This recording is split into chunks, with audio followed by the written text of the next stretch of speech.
How to hide liked videos on TikTok. Firstly, you have to install the TikTok app in your Android. Now you have to open the app and you can see this is the desktop of the TikTok. At the bottom there are different options like the home, friends, plus, inbox and the profile. Just click on the profile and click on the three lines which appear at the right top corner. Click on the settings and the privacy and you can see there is an option of the privacy. Click on it. Before this, just make sure watch the complete video and follow each step carefully to avoid forgetting anything and making mistakes. Now you have to see there is an option of the following list. When you have to click on it and click on only me.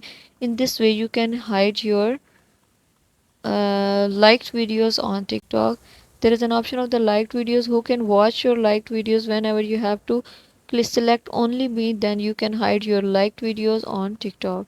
Thank you so much. That was all. Please consider showing your support by commenting, liking, sharing and subscribing to our channel for more valuable content in the future.